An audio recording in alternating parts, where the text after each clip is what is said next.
Hello friends, welcome to my channel. उम्मीद करती हूँ आप सब खुश होंगे, आबाद होंगे और रोज़ बरोज़ खुदा के ईमान में मज़बूत होते जा रहे होंगे। फ्रेंड्स, आज मैं बहुत ही प्रैक्टिकल टॉपिक जो हमारी ज़िंदगी का है उसके ऊपर बात करने के लिए आपके सामने हाज़िर हूँ और आपसे इसी टॉपिक के ज़रिए कुछ बातों को कहना चाहती हूँ। फ्रेंड्स, हम देखते हैं कि जब अब ज़िंदगी इतनी भागा दौड़ी वाली हो गई है और हर चीज़ हम देखते हैं कि इतनी फास्ट है कि हम इतने ज़्यादा बिज़ी हो जाते हैं अपनी ज़िंदगी के कामों में, अपने फैमिलीज़ की रिस्पॉन्सिबिलिटीज़ को उठाते हुए। और बहुत सारे एरिया ऐसे होते हैं जहां हम बहुत ज़्यादा फ़िक्रमंद हो जाते हैं और हमारे दिल में तमाम चिंताएं होती हैं, बहुत सोचते हैं, बेचैनी होती है कि हमारी इन प्रॉब्लम्स का क्या सॉल्यूशन होगा। फ्रेंड्स, अगर हम देखें कि हम कई बातों को लेकर चिंता तो करते हैं, बहुत ज़्यादा गहराई से उस सोच में भी पड़ जाते हैं कि कैसे क्या होगा। लेकिन अगर आप सच में खुदा पे ईमान रखते हैं और प्रैक्टिकल तरीके से अगर आप सोचें तो हर किसी को ये बात मालूम है कि खुदा की मर्ज़ी के बिना तो एक पत्ता भी हिलता नहीं है। जब एक संसार का हर काम, इस जहान के हर काम हम देखते हैं कि ऊपर वाले की मर्ज़ी से ही होता है, तो जब हम फ़िक्रमंद हो तो हमें क्या करना है? हमें सारी बातों को छोड़कर, अपनी फ़िक्र को छोड़कर हमें खुदा के सामने आकर उसको सिजदा करना, उसके सामने हाथ उठाकर दुआओं को मांगना है। बहुत बार हमारे दिल में क्या होता है कि हमारी दुआएं कबूल हो रही हैं कि नहीं। लेकिन अगर आप अपने ईमान में मजबूत हैं और आप लगातार अपनी दुआओं को खुदा के सामने पेश कर रहे हैं, तो ऐसा हो ही नहीं सकता कि वो हमारी दुआओं का जवाब ना दे। हाँ, हो सकता है कि कई बार हमारी दुआएं देर से सुनी जाए या हमें ऐसा लगे कि उनका जवाब देर हो रही है मिलने में। लेकिन फ्रेंड्स, जिस दिन मुकम्मल टाइम होगा, खुदा ने जो वो टाइम ठहराया होगा, क्योंकि हम अपने ना तो पास्ट को जानते, ना फ्यूचर को जानते और ना ही हमें ये मालूम है कि आगे क्या होने वाला है, क्योंकि बहुत सारी बातें हैं, हम उसकी मर्ज़ी से ही अपनी ज़िंदगी को जी रहे हैं और हमारी ज़िंदगी के में कदम कदम पे उसकी ही बरकतें होती हैं।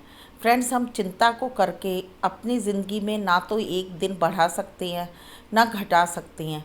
तो जब हम कुछ नहीं कर सकते तो हम क्यों चिंता करते हैं? चिंता चिता के समान होती है और जब चिंता हमारे शरीर में लग जाती है तो हमारी हेल्थ भी डाउन होती जाती है। जब चिंता होती तो हम चिड़चिड़े हो जाते हैं। जब चिंता होती है तो हमारा किसी भी काम में दिल नहीं लगता। तो फ्रेंड्स, मैं इस वीडियो के ज़रिए आपको यही मोटिवेट करना चाहती हूँ। मैं आपको अपना एक वाक़या बताती कि 2012 में मेरा बेटा जब हैदराबाद में स्टडी कर रहा था तो उसका एक्सीडेंट हो गया। और जब उसकी खबर हमें मिली तो मैं इतना ज़्यादा, मेरा मन टूट गया और मैं और मेरे हस्बैंड घबरा गए। और हमारे सिटी से हैदराबाद 1400 किलोमीटर दूर है और इतना हमारे यहाँ से फ़्लाइट भी नहीं थी, अब तो हो गई, पहले नहीं थी। तो हम सोचने लगे हम कैसे जल्दी से जल्दी पहुँचे, क्या करें, कैसे करें, कैसे अपनी टिकट्स को बुक करें। लेकिन फ्रेंड्स, मेरे को एकदम से, जब मैं पसीना पसीना हो गई घबराहट से, और मैंने एकदम से ठंडे दिमाग से सोचा और मैंने खुदा से मांगना चालू कर दिया। मैंने कहा, खुदा, ये बेटा आपने मुझे दिया था, आज मैं परेशानी में हूँ, आज मैं मुसीबत में हूँ, उस बेटे को आप संभालना। मैं पहुँच भी जाऊँगी तो मैं उसके लिए कुछ नहीं कर पाऊँगी, लेकिन आपकी दी हुई नेमत है और आपको ही संभालना है। और फ्रेंड्स, हमारे जाने का भी खुदा ने हर तरीके से इंतज़ाम कर दिया और हम पहुँचे। तब तक बेटे का ट्रीटमेंट स्टार्ट हो गया था। तो ये बात मैं आपको अपने ज़िंदगी की गवाही के तौर पे बता सकती हूँ कि जब मैं घबरा रही थी तो मुझे कुछ समझ नहीं आ रहा था कि मैं जाने के लिए तैयारी कैसे क्या करूँ। लेकिन जब मैंने खुदा के हाथों में अपनी फ़िक्र को, अपनी घबराहट को दे दिया, तो मैं रिलैक्स हो गई और सारी बातें मेरी सेटल होती गई। मैंने अपने हस्बैंड को भी तसल्ली दी और मैंने उनको भी यही कहा कि बार बार ये मत कहो कैसे होगा क्या होगा, बस खुदा के सामने हाथ फैलाओ और दुआ मांगते रहो। मैं पूरे सफ़र में दुआ मांगती जा रही थी और वहाँ मेरे सारी चीज़ों का अरेंजमेंट हो चुका था।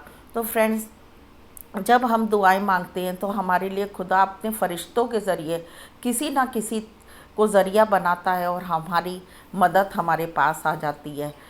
तो इस वीडियो के ज़रिए मैं आपको यही मोटिवेट करना चाहती हूँ, जब भी आपके ऊपर गमों का पहाड़ आ जाए, दुखों का पहाड़ आ जाए, आप किसी बीमारी में हो, आप किसी परेशानी में हो, आपकी फैमिली किसी जोखिम में हो, आप सब कुछ छोड़कर खुदा के सामने गिड़गिड़ाएं और हमें हमारा जो आसमानी खुदा है, हमारा जो आसमानी बाप है, वो हमारी दुआओं को सुनता है। उसके कान हमारी दुआओं पे लगे रहते हैं और वो हमें जवाब भी देता है। और उसके मर्ज़ी के बिना इस संसार में कुछ नहीं होता है। सूरज और चाँद भी उसकी मर्ज़ी से ही निकलते हैं, हवाएं भी उसकी मर्ज़ी से चलती हैं और हम देखते हैं कि हर चीज़ पे उसकी हुकूमत है, क्योंकि हमारे इस जहान को बनाने वाला हमारा परवरदिगार पाक खुदा है। तो फ्रेंड्स, मैं आपको यही मोटिवेट करना चाहती हूँ कि जब भी कोई दुख में परेशानी में हो आप, तो आप उस समय अपने खुदा को याद करें, उसके सामने गिड़गिड़ाएं और ज़रूर ज़रूर आपकी मदद आसमान से, आपके खुदा के पास से आएगी। वो अपने फरिश्तों को आपके लिए भेजेगा। ओके फ्रेंड्स, मिलते हैं नेक्स्ट वीडियो में। Till then bye bye. अपना और अपनों का ध्यान रखें, हमेशा खुश रहें और अपनी ज़िंदगी के फ़ैसलों को बहुत सोच समझ कर लें। मिलते हैं अनदर वीडियो में। Till then bye bye.